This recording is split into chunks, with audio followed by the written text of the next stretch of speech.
Le président de la République en visite de 3 jours en Inde, Amadou Toumani Touré est à la tête d'une forte délégation. Sur place, autorités indiennes et maliennes ont fait savoir leur volonté de relever le niveau de la coopération entre les deux pays. Volet économique de ce voyage présidentiel, c'est tout de suite avec nos envoyés spéciaux. Et puis l'université de Ségou qui ouvre ses portes le lundi prochain. Et c'est le ministre de l'Enseignement supérieur et de la Recherche scientifique qui l'a annoncé à Ségou. Madame Sibi Ginette Bellegarde a visité le chantier de l'amphithéâtre de cette université. Élection 2012, plus que 3 mois pour le scrutin, la Commission électorale nationale indépendante CENI a rencontré ce matin au gouvernorat du district les partis politiques et plusieurs organisations de la société civile. C'était pour échanger sur le processus électoral. Mesdames, Messieurs, bonsoir et merci de nous recevoir chez vous. Le président de la République est en visite de 3 jours en Inde. Il a été l'hôte à dîner de Madame le Président de la République d'Inde hier soir, un dîner avec toast au cours duquel les deux parties ont réaffirmé leur volonté de relever le niveau de la coopération entre les deux pays. Notre envoyé spécial en Inde, Souri Ibrahim Keita. Un accord sur la géologie et les ressources minières, une ligne de crédit et une déclaration conjointe. Maliens et Indiens font carton plein ce mercredi marathon qui se veut une journée d'illustration de la volonté commune, donner un coup de fouet décisif à la coopération entre les deux pays. Et là, New Delhi, joignant acte à la signature, met à la disposition de son partenaire privilégié une ligne de crédit de 50 milliards de francs CFA pour faire avancer l'initiative du réseau fibres optiques d'interconnexion. Commence alors l'opération Séduction tous azimuts. Ainsi, visiteurs requinqués rencontrent coup sur coup les opérateurs économiques, les investisseurs privés, puis les investisseurs déjà installés au Mali. L'appât était soigneusement préparé et le poisson n'a pas résisté. C'est le secteur privé qui fait le développement.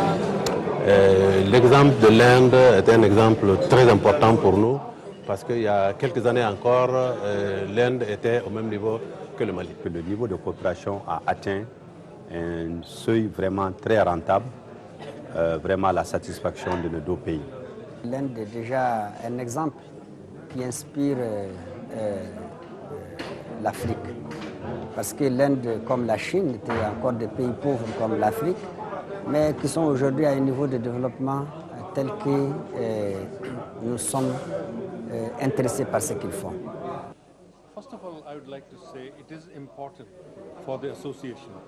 Nous savons que le président de la République du Mali a une grande vision pour son pays et nous étions là et nous ne nous sommes pas trompés parce que nous avons reçu de lui l'image du Mali. Le président de la République, son Excellence M. Amadou Toumani Touré, est quand même le premier agent commercial du Mali.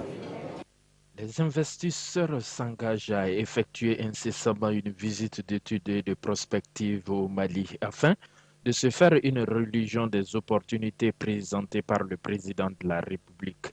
Et désormais, Mr. Manager, investir au Mali. Le Premier ministre Cissé Mariam Kaïdama Sidibé a procédé ce matin à la pose de la première pierre d'un lycée moderne à Djoro, financé par le projet Village du Millénaire.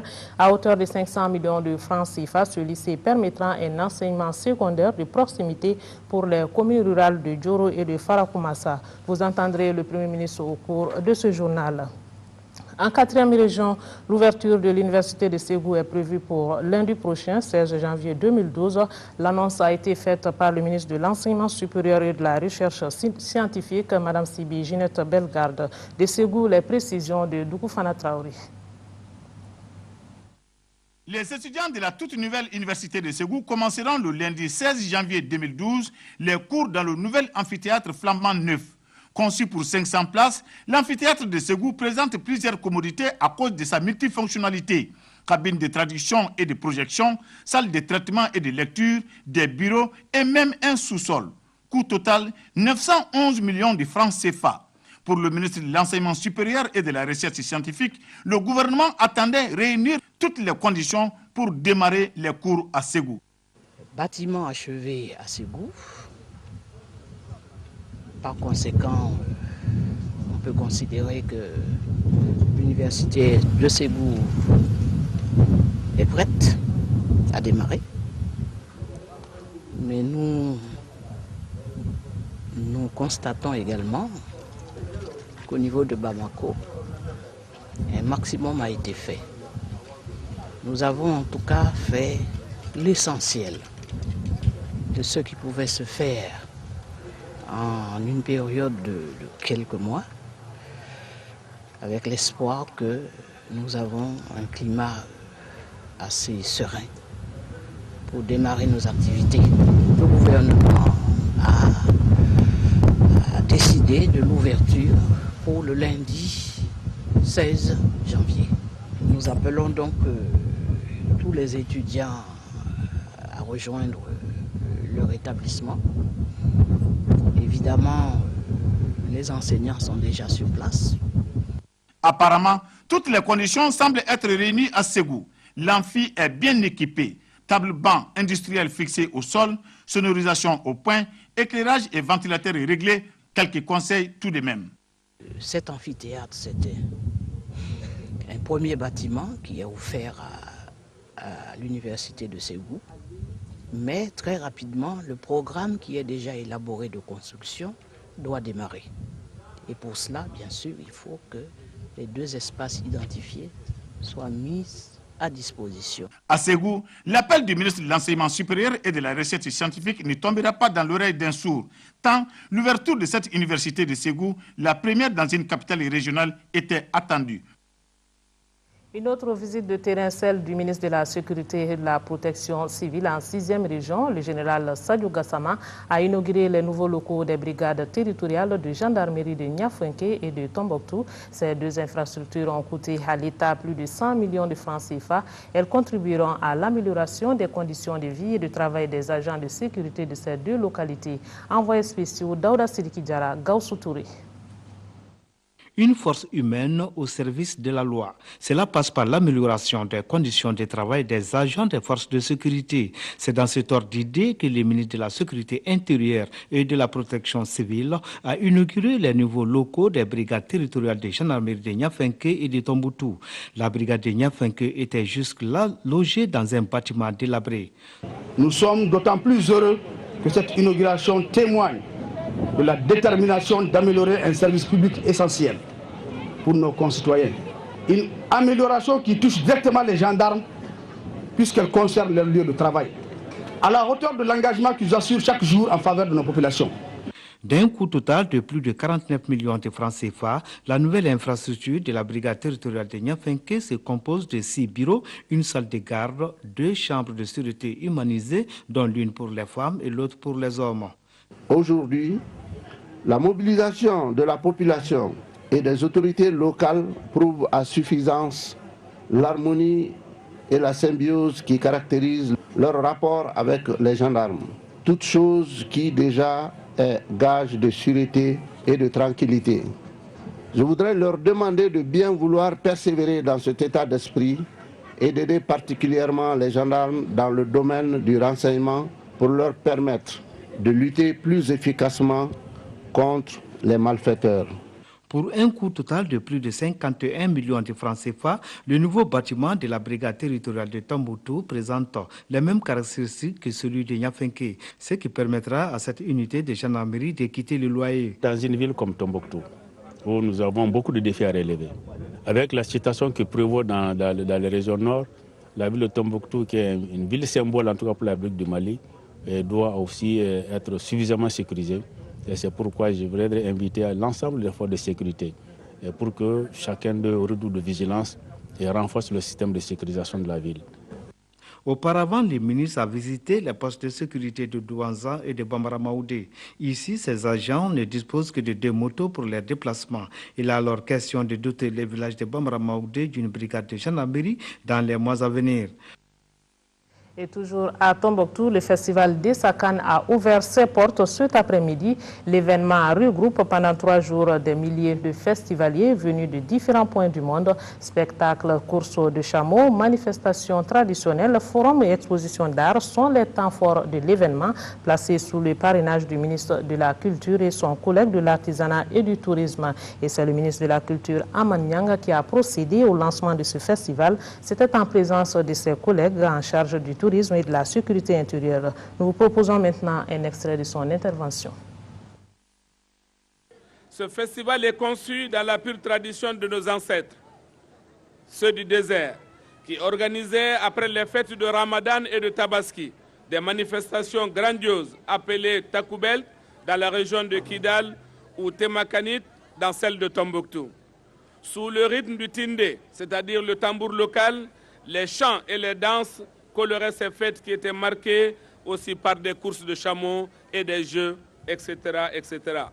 La fin de la saison de nomadisme était donc mise à profit non seulement pour se divertir, mais aussi pour échanger non seulement sur les grandes questions du moment, mais également pour résoudre les conflits entre communautés ou entre individus.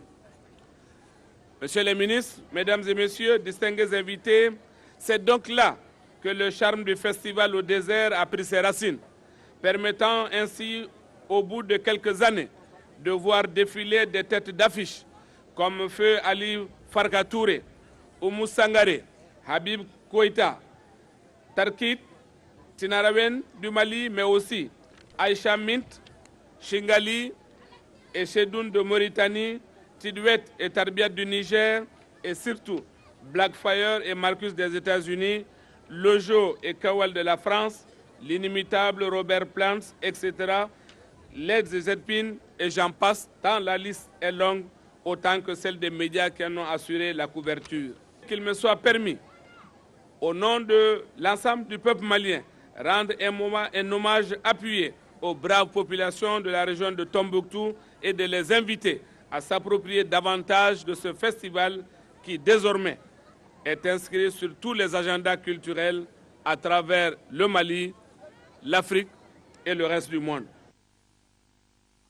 Et nous restons à Tombouctou pour parler du festival au désert qui s'est donc ouvert aujourd'hui. Avant l'ouverture de cet événement, le ministre de l'Artisanat et du Tourisme avait tenu une rencontre avec les acteurs du secteur à l'auberge du désert de Tombouctou. L'objectif était d'informer les hôteliers, les guides et les artisans sur les dispositions sécuritaires et les conduites à tenir sur le terrain. Tout se passe bien, c'est ce que nous dit notre correspondant Moulay Saya. Au cours de cette rencontre avec les professionnels du tourisme et de l'artisanat, le ministre a expliqué à ces derniers tous les efforts déployés par le président de la République, Amadou Toumani Touré, à l'intérieur comme à l'extérieur, pour sauver le secteur. Un secteur qui a été frappé de plein fouet par les événements survenus en novembre dernier à Hombori et à Tombouctou. Nous avons convoqué cette rencontre cet après-midi pour donner un certain nombre d'informations et passer un certain nombre de messages. Le message essentiel, c'est quoi? C'est qu'aujourd'hui, la sécurité doit interpeller chacun d'entre nous. Nous avons apporté aussi notre information, c'est ce que le président a fait à l'endroit du secteur touristique. C'est l'allègement fiscal, c'est le moratoire qu'il doit avoir avec les différents services, notamment par rapport aux charges fixes, l'EDEM notamment et l'INPS. Par rapport au festival Essakan, le ministre de l'Artisanat et du Tourisme s'est dit confiant quant à la réussite.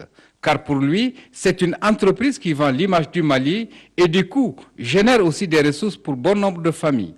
À cette réunion également, le ministre de la Sécurité intérieure et de la Protection civile, le général Sadio Gassama, a rassuré les acteurs par rapport aux dispositifs sécuritaires mis en place.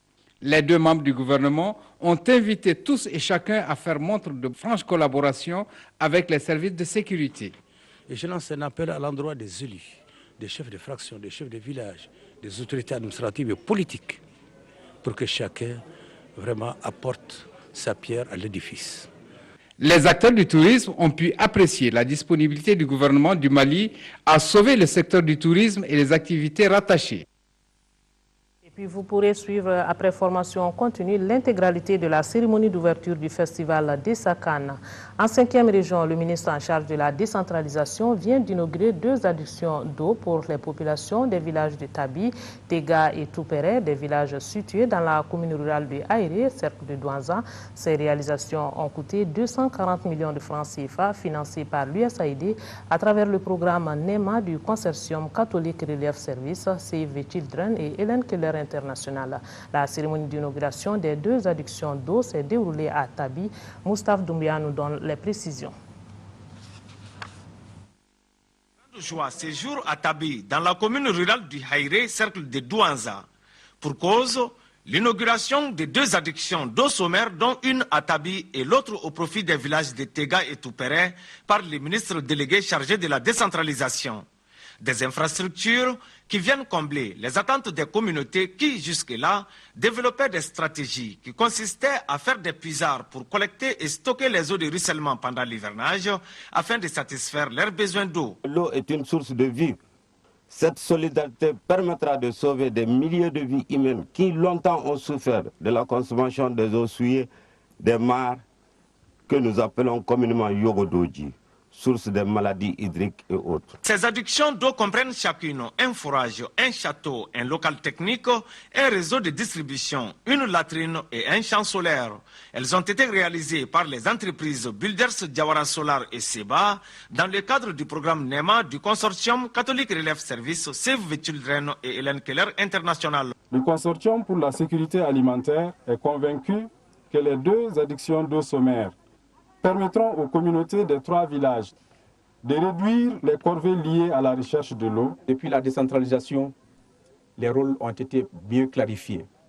Il s'agit d'occuper le leadership du développement local. Et le développement local, effectivement, est la responsabilité des collectivités.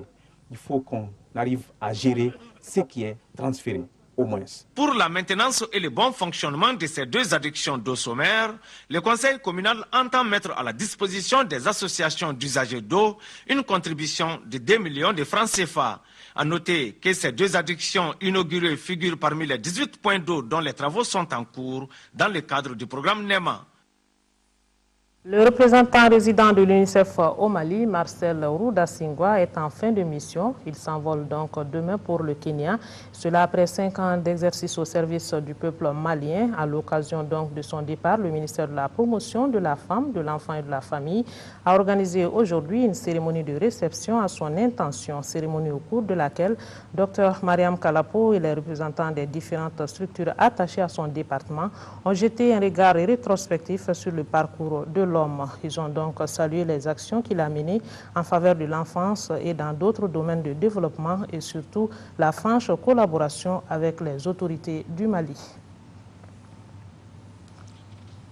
Voilà donc cérémonie d'adieu à M. Roudasingwa, le représentant résident de l'UNICEF au Mali, qui est en fin de mission et il s'envole demain vendredi pour le Kenya. Lutte contre le VIH-Sida, les institutions apportent leur contribution. Le ministre des Relations avec les institutions vient d'organiser une conférence débat sur le VIH-Sida. L'un des thèmes débattus était relatif à l'objectif 0, c'est-à-dire 0 nouvelle infection et 0 discrimination. Alpha Maïga pour les détails. La connaissance et la compréhension des institutions et comment ces institutions peuvent-elles apporter leur contribution dans l'atteinte de l'objectif 0, à savoir 0 nouvelle infection, 0 décès liés au VIH-Sida et 0 discrimination, ce sont là les 2 thèmes au centre de cette rencontre. Une rencontre organisée par le ministère des Relations avec les institutions. Il ne faudrait plus laisser la lutte contre le VIH-Sida entre les mains seulement du ministère de la Santé ou entre les mains seulement des pionniers de cette lutte. Et que ça devienne une croisade. Et quand on parle de croisade contre un mal, il faut qu'il y ait l'engagement. Le Mali a presque 15 millions d'habitants, sur lesquels il y a à peu près 100 000 qui sont infectés. Et ensuite, il y a 14 900 000 qui ne le sont pas. La responsabilité du traitement de ces 100 000 personnes revient au ministère de la Santé comme sa mission régalienne de soigner ceux qui sont malades.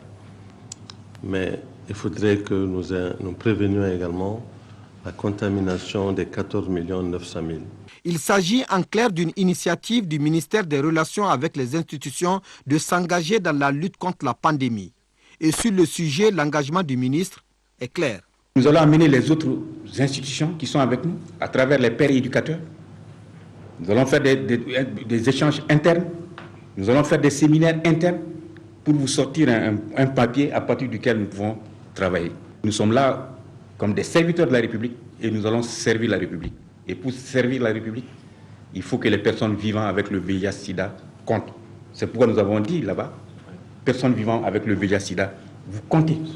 Ainsi, les institutions de la République sont dans la dynamique des activités de lutte contre le VIH-Sida. Une dynamique qui ne se limite pas seulement au mois de décembre, journée mondiale de lutte contre le VIH et le Sida, mais pour l'objectif Zéro Sida. Je vous l'annonçais dans les titres, la Commission électorale nationale indépendante, CENI, a rencontré ce matin au gouvernorat du district de Bamako les partis politiques et plusieurs organisations de la société civile. L'objectif de cette rencontre était d'informer ces différents acteurs sur le processus électoral et les différentes activités menées par la CENI et ses démembrements au Mali et au niveau des différentes juridictions. Au cours de cette rencontre d'échange, les sujets relatifs à la révision des listes électorales ont été évoqués. Là-dessus, le point, c'est avec Amadou Sankari. En initiant cette rencontre, la Commission électorale nationale indépendante CENI veut communiquer sur les activités menées par la structure. C'est ainsi que le président a informé les partis politiques et les membres de la société civile qu'à ce jour, tous les démembrements de cette institution sont installés à l'intérieur tout comme à l'extérieur du pays à travers ses 4644 membres. Aussi, le président de la CENI a-t-il évoqué avec ses interlocuteurs les questions relatives aux travaux des commissions administratives sur la révision des listes électorales, les radiations et les réclamations. Nous, en tout cas, nous sommes très vigilants par rapport à cette question du fichier. Nous suivrons de très près. Donc, suivez aussi et que chacun fasse ses observations. S'il y a des propositions concrètes, la CENI est ouverte à ça. Parce que le fichier électoral, c'est vraiment une question sensible. Partis politiques et sociétés civiles se réjouissent de la tenue de cette rencontre. Il est tout à fait normal que de temps en temps, la CENI cherche à nous rencontrer pour nous donner des informations, nous dire comment le processus est en train de se dérouler. Est-ce qu'il y a des problèmes? Est-ce qu'il y a des choses à redresser? Nous prendre conseil aussi auprès de nous parce que nous sommes là pour les accompagner. En ce qui concerne certaines activités des partis politiques sur le terrain, le président de la CENI a tenu à faire une mise au point. Nous comprenons qu'une cérémonie d'investiture d'un candidat, qu'un congrès d'un candidat, soit des moments d'occasion exceptionnels pour exprimer certaines idées. Mais lorsque des propos appellent de façon évidente à voter pour telle ou telle personne en 2012, lorsque des affiches portent des mentions d'élection en 2012, nous disons oui qu'il y a campagne là. Ceci constitue une violation flagrante de la loi électorale. Une campagne trop vite ouverte a beaucoup de conséquences. CENI, société civile et partis politiques entendent se retrouver périodiquement pour échanger sur l'organisation des élections à venir. Le président de la CENI qui invite donc la presse nationale et internationale à une conférence de presse demain vendredi 13 janvier 2012 à 9h à la Maison de la Presse. Le Premier ministre Cissé Mariam Kaïdama Sidibé a procédé ce matin à la pose de la première pierre d'un lycée moderne à Djoro, financé par le projet Village du Millénaire à hauteur de 500 millions de francs CFA. Ce lycée permettra un enseignement secondaire de proximité pour les communes rurales de Djoro et de Farakoumassa. La cérémonie s'est déroulée en présence de plusieurs membres du gouvernement et des partenaires venus des États-Unis d'Amérique. Avant donc de regagner Bamako, le chef du gouvernement s'est fait une idée de la riposte de l'Office du Niger face au déficit pluviométrique en visitant une parcelle de pommes de terre à Bewani et la ferme de l'opérateur économique Modibo Keïta dans la même zone. Sissi Mariam Kaïdama Sidibé est au micro de notre envoyé spécial Mahamadou Doumbia. Je suis vraiment très contente d'avoir effectué ce déplacement. J'ai vu des communes vraiment lancées dans le développement, des communes qui ont bénéficié de projets intégrés où l'éducation, la santé, les infrastructures, l'élevage, l'agriculture, tout est pris en compte, y compris la formation des hommes, des acteurs du développement. Ils sont formés aussi pour renforcer leurs capacités et les aider à se prendre en charge dans le futur. Et c'est un bon programme. En 5 ans, a réalisé des résultats formidables. Par exemple, à l'éducation, on nous a dit de 30%. Maintenant, ils sont à 85% de fréquentation scolaire, de taux de scolarisation. Sur le plan de la santé, les femmes fréquentent de plus en plus les centres de santé, les maternités, avec des taux qui ont doublé par rapport à la situation antérieure. Et je pense que c'est sur tous les plans que nous avons remarqué, en tout cas, les progrès qui ont été faits au niveau de ces communes-là. Et nous avons l'ambition de pouvoir implanter ce projet à travers nos 166 communes en difficulté. Et j'espère que les partenaires qui ont donné leur accord de principe dans les 5 années à venir vont donc étendre le projet à un premier lot de ces 160 communes en difficulté. Nous avons également pu visiter quelques réalisations au niveau de l'Office du Niger, qui est dans une phase de réforme, où nous avons pu voir les petites exploitations, à côté desquelles il y a les grandes exploitations industrielles. Et je pense que nous devons être fiers de ce que nous avons vu. Sur la petite exploitation, nous avons vu 10 hectares répartis entre, d'une part, 55 associations de femmes et d'autre part des producteurs qui travaillent ensemble et qui expérimentent pour la première fois l'extension de la production de pommes de terre. Une production qui vient à point. Dr Cheikh Modibo Diarra, ancien président de Microsoft Corporation Afrique, vient de participer à la 4e édition du colloque Nouveau Monde. Cette rencontre se tient chaque année à Paris, en France. L'édition 2011 a posé un certain nombre de questions, notamment quelle valeur pour le Nouveau Monde ou encore quel modèle de croissance. Dr Cheikh Modibo Diarra a rencontré ce matin la presse pour faire le point de ce colloque. Il nous donne plus de précisions au micro de notre reporter Ibrahim Traoré. La question de savoir quelles sont les nouvelles valeurs, quelles vont être les nouvelles valeurs de ce nouveau monde, d'une part, quels sont les secteurs de croissance et les secteurs d'innovation de ce nouveau monde, et puis au-delà de cela, qu'est-ce qui va définir dans ce nouveau monde ce qu'on peut appeler la puissance d'une nation. Du coup, j'ai trouvé le colloque très intéressant et très approprié parce que nous sentons tous qu'il y a un mouvement dans ce monde, avec les printemps arabes, avec la question des dettes souveraines, avec l'économie qui bascule dans tous les sens, avec la question des changements climatiques et le problème, n'est-ce pas, des 3,5 milliards d'indignés qui cherchent encore à manger. Alors, les gens sont en train de faire des réflexions prospectives et je trouve qu'il est important que notre pays aussi participe à cette réflexion prospective, que nous puissions aller au fond de nous-mêmes pour essayer de participer à cette grande œuvre de l'humanité qui consiste à créer un nouveau monde beaucoup plus équilibré et plus équitable. Et cela, nous pouvons le faire nous aussi en réfléchissant et en voyant quelles sont les valeurs dans nos sociétés qui ont permis la cohésion, la solidarité et ainsi de suite.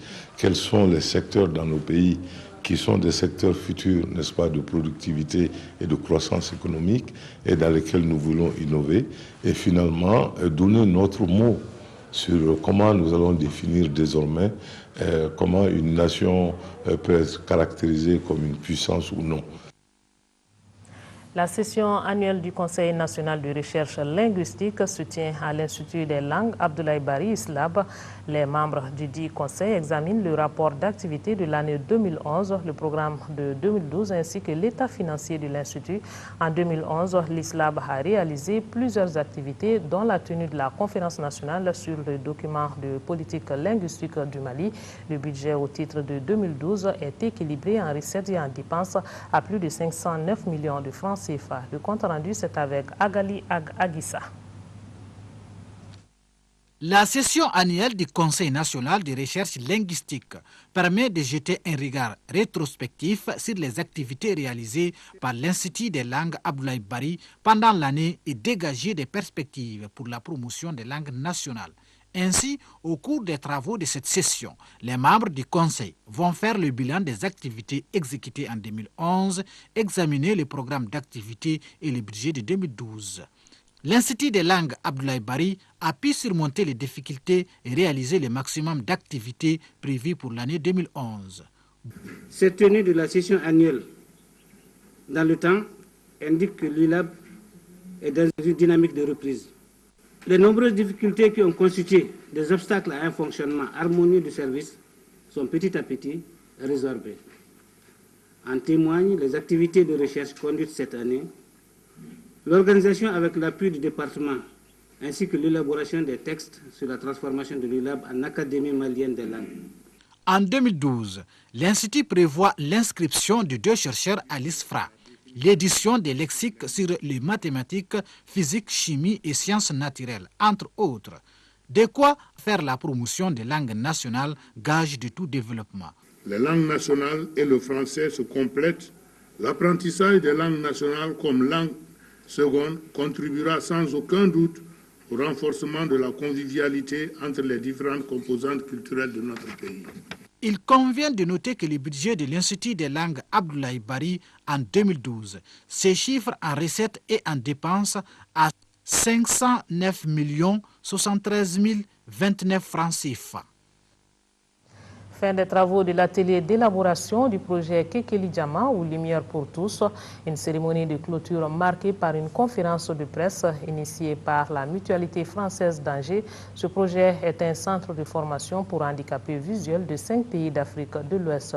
Coût total du projet 300 000 €, soit 196 500 000 francs CFA pour une durée de 3 ans. Compte rendu Lamine Keita. La coopération entre la ville d'Angers et Bamako se porte bien. Pour preuve, la Mutualité française d'Anjou-Mayenne soutient le nouveau projet dénommé Kekeli Diama ou Lumière pour tous qui vient de voir le jour dans notre capitale. Ce projet de 3 ans vise à former des personnes en situation de handicap visuel pour l'amélioration de leurs conditions de vie. Projet qui va durer 3 ans et qui voudrait mettre en relief la nécessité de combler un vide en termes de formation de nos structures spécialisées dans le domaine de l'enseignement des aveugles et des malvoyants. Et par rapport aussi au constat que nous faisons. Pour un coût total d'environ 196 500 000 francs CFA, le projet ne dispose pour l'instant que de la moitié de son budget. Pour la bonne réalisation de Kekeli Diama, 5 thématiques seront développées.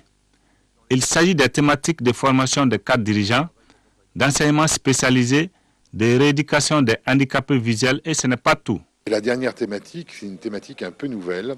Elle concerne les aides techniques spécialisées.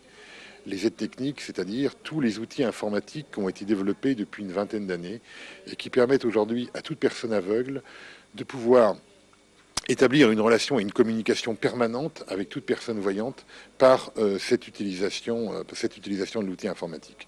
Ce projet concerne 5 pays, à savoir le Bénin, le Burkina Faso, le Niger, le Togo et le Mali.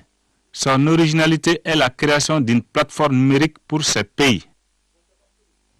Inauguration ce matin à Djindanda Falada, dans la commune rurale de Doubabougou, de 3 salles de classe équipées et d'un bloc de latrines à 3 compartiments pour un coût de réalisation de plus de 20 millions de francs CFA, financé conjointement par le Fonds canadien d'initiative locale, l'ONG Le Tonus et les populations bénéficiaires. Ces salles de classe contribueront à l'amélioration de la qualité de l'éducation dans la localité. Envoyés spéciaux Djemba Moussa Konate et Amadou Kone.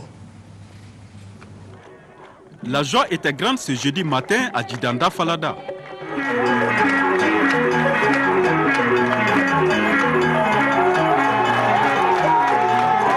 Et pour cause, l'inauguration de 3 nouvelles salles de classe équipées et un bloc de latrines composé de 3 compartiments. La réalisation de ces classes vient ainsi mettre fin au calvaire des enfants de la localité. Il a fallu qu'un drame survienne, la mort d'un enfant terrassé par la méningite, sur le chemin de l'école, pour que les parents prennent conscience de la nécessité de réaliser une école pour le village. Naguère construite en Banco depuis 2007, ces classes restent désormais un souvenir pour les populations de Djidanda Falada. Ces infrastructures vont contribuer à améliorer sensiblement la qualité de l'éducation et le taux de scolarisation dans la commune rurale de Dougabougou. Bien que les besoins demeurent, ces infrastructures devront créer des conditions propices pour un avenir sûr pour les enfants du village bénéficiaire. L'ambassade a tenu à démontrer son engagement ferme à développer une éducation de base de qualité au Mali en favorisant l'amélioration d'un cadre de vie mais aussi d'apprentissage des enfants. Avec un effectif de 84 élèves à sa création en 2007, l'école de Djidanda Falada compte aujourd'hui 185 élèves répartis en 5 classes.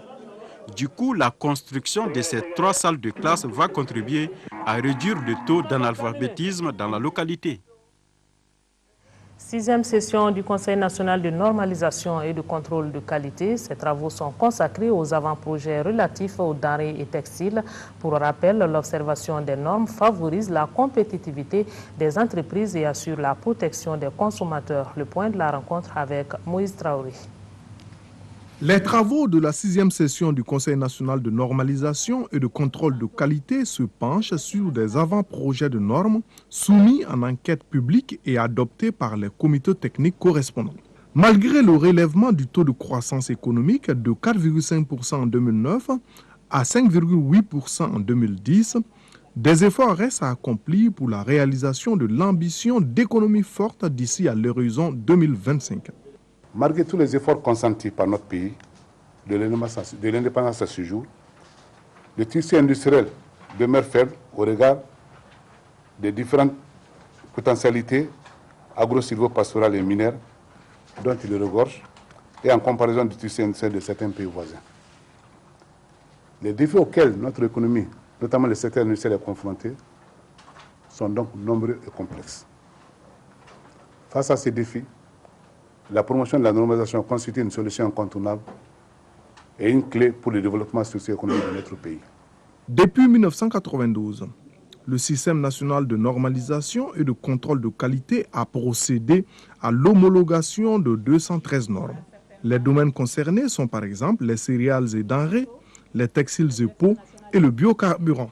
L'observation des normes est de nature à favoriser la compétitivité des entreprises tout en assurant la protection des consommateurs. Enfin, l'objectif global du Conseil national est la satisfaction des besoins en normes des secteurs publics et privés.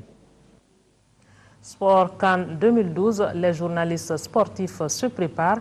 Ils ne vont pas jouer sur le terrain, mais ils nous feront vivre les temps forts de la CAN avec le micro pour certains et pour d'autres le stylo. Ces journalistes étaient réunis pour une journée d'information au gouvernorat du district de Bamako sur initiative de l'Association des journalistes sportifs du Mali, AJSM. Abdul Karim Kaba est allé voir. Comme à la veille de chaque grand événement sportif, l'Association des journalistes sportifs du Mali organise une journée d'information des hommes des médias. La nouvelle équipe dirigeante de l'AJSM n'a pas dérogé à la tradition. En effet, pour la CAN 2012 au Gabon et en Guinée équatoriale, l'association a initié cette journée d'information et de formation des journalistes sportifs en vue de mieux couvrir la Coupe d'Afrique des Nations 2012. C'est à l'issue de cet atelier, nous pouvons dire que nous sommes armés pour affronter cette CAN qui, c'est vrai, en plus de la compétition entre les équipes des différents pays qualifiés, est aussi une compétition entre les journalistes de ces différents pays. Ces thèmes ont été développés par Madou Diarra, Mamadou Kaloga et Baba Sousma. Le ministre de la Communication et porte-parole du gouvernement s'est appesanti sur la bonne organisation des journalistes avant de prodiguer des conseils. Je pense qu'avec des conférenciers de ces calibres, vous avez dû être certainement bien servi. Parce que chacun dans son domaine respectif, chacun dans son domaine déterminé, a quelque chose à apporter, à vous raconter, à vous expliquer, qui sont venus avec vous, discuter avec vous, de leur profession, de notre profession, des difficultés, mais surtout de la passion qui nous anime tous quand nous faisons ce travail. Ils ont dû vous expliquer également les pièges qu'il faut éviter, la capacité de détachement dont on doit bénéficier quand on est journaliste, la capacité d'objectiver tout en étant partie prenante d'un événement, comment est-ce qu'il faut faire. Dans la conférence de presse qui a suivi la clôture, le ministre Konati a parlé des droits d'image pour la CAN 2012 et 2013 qui ont été presque tous payés par l'État. Aussi, pour cette Coupe d'Afrique des Nations 2012, le département de la communication avec ses services rattachés procédera à la projection des matchs sur écran géant dans certains quartiers des districts. L'ouverture des travaux, le gouverneur du district, Souleymane Diabaté, a pour sa part salué l'initiative de l'Association des journalistes sportifs du Mali. Abondant dans le même sens, le président de la Fédération malienne de football, Hamadou Nicolas Dossissé, a aussi évoqué l'importance de cette journée avant d'appeler tout le monde à la mobilisation autour des Aigles du Mali pour la CAN 2012. Oui, la CAN 2012, plus que 9 jours pour le coup d'envoi de ce tournoi de football africain. Et nous poursuivons avec la série de présentations des pays qualifiés à la Coupe d'Afrique des Nations CAN 2012. Ce soir, zoom sur le Sénégal et la Zambie qui complètent le groupe A. Ces deux pays vont s'affronter lors de leur première sortie. Amara Malé Diallo. Le Sénégal, c'est la récompense au bout du sacrifice. Éliminé au premier tour en phase finale en 2008 au Ghana et par la Gambie lors des derniers matchs de la phase de poule pour Angola 2010, les Lions de la Teranga sont revenus en force sur la scène continentale en terminant en tête de leur groupe pour Gabon-Guinée équatoriale 2012. En prenant le meilleur sur le Cameroun, la République démocratique du Congo et l'île Maurice, le groupe du capitaine Mamadou Yang a laissé une forte impression par rapport à la cohésion du groupe dirigé par l'entraîneur Amara Traoré. Avec des individualités comme Moussa Sow, Giran Daou, Souleymane Diawara, Papis Demba Cissé et l'excellent portier Bouna Koundoul, le Sénégal fait sans aucun doute partie des favoris de la CAN 2012. Il reste maintenant à espérer pour les Sénégalais que la forme pendant les éliminatoires soit la même en phase finale. Le premier adversaire des Lions dans cette CAN s'appelle la Zambie. Les Chipolopolo, sortis premiers du groupe C devant la Libye, le Mozambique et les Comores, se présenteront en outsider après avoir remercié l'Italien Dario Bonetti, qui a pourtant dirigé l'équipe pendant les éliminatoires. Son remplaçant, le Français Hervé Renard, revient en terrain connu puisqu'il a déjà dirigé cette même équipe zambienne. Si l'expérience de l'emblématique Kaloucha Boali à la tête de la fédération n'est pas à négliger, les Chipolopolo pourront également compter sur de bons joueurs à l'image de Christopher Katongo qui évolue en Chine, Stopila Sunzu, Renfort Kalaba ou Jiven Singuluma du tout-puissant Mazembe de la République démocratique du Congo. La première sortie contre le Sénégal le 21 janvier à 21h à temps universel sera l'un des temps forts du groupe. Foot au féminin maintenant, la Fédération malienne de football a procédé hier au siège de la FEMAFoot à la remise d'équipements sportifs aux différentes équipes féminines de football du Mali. Koumba Niambele était présente, son reportage. 192 ballons, 28 petits buts et 144 plots. Voilà cet important lot d'équipements sportifs dont ont bénéficié les différentes équipes féminines de football du Mali. La pratique de cette discipline prend de plus en plus de l'ampleur dans notre pays. Ces dons très significatifs de la Fédération malienne de football à l'endroit de ces équipes visent à promouvoir le football féminin. Cela va servir de base pour le développement du football féminin dans notre pays. Cette remise aujourd'hui, vraiment pour moi, elle est indispensable pour aider le football féminin vraiment à aller en avant. C'est l'activité au niveau sportif le plus diminué, le plus délaissé, et il faut un appui à ces demoiselles pour quand même qu'on puisse voir des joueuses de talent. Et là, ça ne peut se faire qu'avec le béaba du football. Au Mali, le football féminin a besoin du soutien de tout un chacun afin d'être parmi les meilleurs sur le continent. Et nous ouvrons maintenant la page noire de ce journal. Notre collègue Cheikh Ndiaye, précédemment régisseur d'antenne à la radio nationale, est décédé lundi dernier. Il a été accompagné à sa dernière demeure le mardi. Cheikh Ndiaye a fait longue carrière à l'ORTM comme technicien. Ses proches collaborateurs retiennent de lui intégrité, courage et dévouement au travail bien fait. L'homme se faisait discret et même effacé, mais très rompu à la tâche. Il a fait son entrée à la radio Mali en 1975. Après, il a servi à la radio rurale de Caille, puis à l'ORTM Caille. Cheikh Ndiaye était admis à la retraite le 31 décembre 2011. Il est décédé à l'âge de 58 ans. Paix à son âme. Et puis Saïgatou Fili Maïga, ancien inspecteur des services économiques de classe exceptionnelle, 16e échelon, premier directeur de la Bibliothèque nationale du Mali, président d'honneur de l'association des ressortissants pour le développement du cercle de Gourmara-Rousse, n'est plus chevalier de l'ordre national du Mali depuis janvier 2009. Il a été accompagné ce soir même à sa dernière demeure au cimetière de Sotiba. C'était en présence d'une foule d'amis, de parents, de collaborateurs et de certains membres du gouvernement. Fadem Bakita.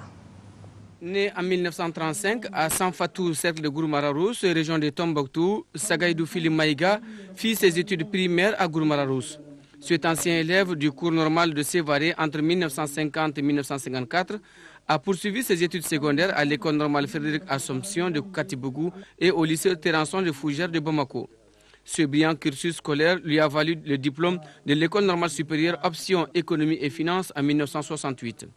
Le regretté Sagaïdou était connu pour sa sympathie et son travail bien fait. Sagaïdou Fili Maïga fut un grand ami, un grand frère, un cadre de ce pays qui a occupé de très hautes fonctions, un homme intègre, un homme de très grande moralité, un homme que nous pleurons parce qu'il était total, il était sincère et il a rendu de très grands services pour son pays et pour sa région. Enseignant et économiste qu'il était, Sagaïdou Fili Maïga a occupé plusieurs fonctions administratives. Il fut, entre autres, premier directeur de la Bibliothèque nationale du Mali, chargé de mission au ministère de l'économie et des finances. Il s'est aussi investi dans la société, surtout dans le développement du cercle de Gourmara-Rousse. Écoutez, Sagaïdou était un modèle de droiture, un modèle de principe, un modèle de tout ce qu'on peut imaginer comme bonne qualité. Ce que je peux ressentir aujourd'hui, c'est que je suis orphelin, parce que malgré moi, je vais devenir patriarche de la famille. Tant qu'il était là, je me considère en second plan. Malheureusement, aujourd'hui, il est parti et il y a des responsabilités qu'il faudra assumer. Médaillé de mérite national avec effigie Abeille en septembre 1975, puis chevalier de l'ordre national du Mali en janvier 2009, Sagaïdou Fili Maïga nous quitte laissant derrière lui une veuve, 7 enfants et des milliers de sympathisants inconsolables. Dors en paix. Sur ce, se referme ce journal. Merci de l'avoir suivi. Bonne suite de programme sur l'ORTM. Bonsoir.